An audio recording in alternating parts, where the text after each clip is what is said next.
এই ভদ্রাসন ইউনিয়নে জোর জুলুম অন্যায় অত্যাচার চুরি ডাকাতি চাঁদাবাজি টেন্ডারবাজি কোনো কিছু আর ভবিষ্যতে চলবে না। আজকের প্রধান অতিথি শিবচর থানার বরিষ্ঠ কণ্ঠস্বর বিপ্লবী নেতা গণমানুষের নেতা মাটি ও মানুষের নেতা জনাব জামাল কামাল মোল্লা আরো উপস্থিত আছেন বাংলাদেশ জাতীয়তাবাদী দলের নেতাকর্মী ও অঙ্গ সংগঠনের নেতৃবৃন্দ, প্রিয় ভাই ও বোনেরা, আজকে আমাদের মাঝে আমাদের সকলের প্রাণপ্রিয় নেতা জনাব কামাল জামাল মোল্লা উপস্থিত হয়েছে। ব্যাখ্যা হলে কি জন্য উপস্থিত হয়েছে? উনি আমাদের স্বতন্ত্র প্রার্থী হিসাবে আমাদের মাঝে উনি ভোট চাওয়ার জন্য উপস্থিত হয়েছে।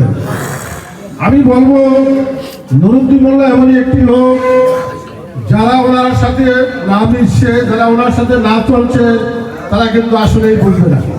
আপনারা অনেকে আজকে দেখতেছেন, কিন্তু আগে পরে দেখেন নাই, নাম শুনেছেন। তাই আমরা অনেক আগের থেকে, আরো 20 বছর আগের থেকে, 20-25 বছর আগের থেকে ওনার সাথে আমাদের চলাফেরা। উনি অত্যন্ত ভদ্রলোক, উনি বড় মনের মানুষ, উনি উদার মনের মানুষ। আমার জানা মতে বাংলাদেশ জাতীয়তাবাদী দলের জন্য অনেক জেল, অনেক জুলুম, অনেক অত্যাচারের শিকার হয়েছে।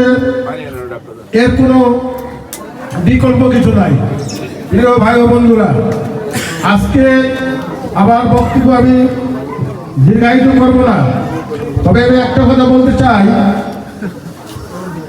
আপনারা যারা আছেন, আমাকে কিন্তু আপনারা এই ভদ্রাসনে 2 বার ভোট দিয়ে নির্বাচিত করেছে, ঠিক কিনা? আমি আপনাদেরকে কথা দিয়েছিলাম নির্বাচনের আগে, আপনাদের পাশে আপদ বিপদে আমি সবসময় থাকবো, আমি রয়েছি। আপনাদের অনেক সময় আপনারা এখানকার হিন্দু ভদ্রলোক, সংখ্যালঘু মানুষ, পাশে আছে আমাদের কাতিপাড়ার লোকজন, তারা আপনারা আমাকে বলতেন যে আমরা যাতে নিরাপদে থাকতে পারি সেই ব্যবস্থাটা আপনারা আবার করবেন। আমি বলেছিলাম আমি ভোট নির্বাচিত হওয়ার পরে, নির্বাচিত হই বা না হই, আমি যতদিন বাঁচি আমি আপনাদের পাশে সর্বসময় থাকবো। আমি বলেছিলাম দীর্ঘ টাইমের জন্য ভদ্রাসন থেকে পুলিশ স্টাফ চলে গেছিল, আপনারা বলেছিলেন, হতাশা হয়েছিলেন। আমি বলেছিলাম যে আপনারা নিরিবিলি দরজা খুলে ঘুমান, আমি আপনাদের পাহারা দেব। আমি আমার ভাই ব্রাদার নিয়ে, আমার দলবলের লোকজন নিয়ে, আমার লাইসেন্স করা বন্দুক নিয়ে আপনাদেরকে পাহারা দিয়েছি। আমি আপনাদেরকে এই যে কিছুদিন আগে ভোটবিহীন নির্বাচনের যারা নেতা ছিল আওয়ামী লীগের, তারা কিন্তু ওই যে বাজারে যে ঢোকার যে গেট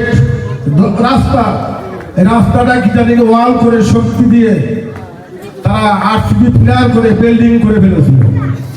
আমি কিন্তু সেটাকে আপনাদেরকে কথা দিয়েছিলাম যে আমার শক্তি প্রয়োগ করে প্রয়োজন মধ্যে 10,000 লোক নিয়ে আমি এগুলো ভেঙে ফেলে চুরমার করে আমি আপনাদের রাস্তা খুলে দেব।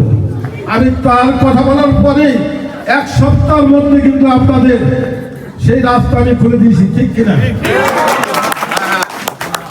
আমি যতদিন বাঁচি আমি আপনাদের পাশে থাকবো। আজ থেকে আমি কথা দিলাম, ওয়াদা দিলাম, আমার প্রিয় নেতা সে আপনাদের পাশে থাকবে। তার বক্তব্য সে বলে যাবে আপনাদেরকে কি করবে না করবে, সে আপনাদেরকে পাশে থাকবে। এই ভদ্রাসন ইউনিয়নে আজ থেকে আমি অত্যন্ত সবল আল্লাহর রহমতে, কারণ আমি আজকে আবার নতুন করে আমার একজন গার্জিয়ান পেয়েছি। আমি পাওয়া মানে ভদ্রাসনবাসী সকলেরই পাওয়া। এই কারণে আমি আমার ভাষায় বলতে চাই, আপনারা 12ই ফেব্রুয়ারি ভোটের তারিখ, ওই দিন সকলে ঐক্যবদ্ধ হয়ে হাতে হাত মিলিয়ে কাঁধে কাঁধ মিলিয়ে আপনারা জাহাজ মাত্রায় ভোট দিয়া বিপুল ভোটে তাকে নির্বাচিত করে ওই সংসদে পাঠাবেন, যাতে আপনাদের ভালো মন্দ সংসদে বৈশা সে বলতে পারে। সেই ক্ষমতা আমরা তাকে দিব। এই বলে আমি আমার সংক্ষিপ্ত বক্তব্য এখানেই সমাপ্তি ঘোষণা করছি।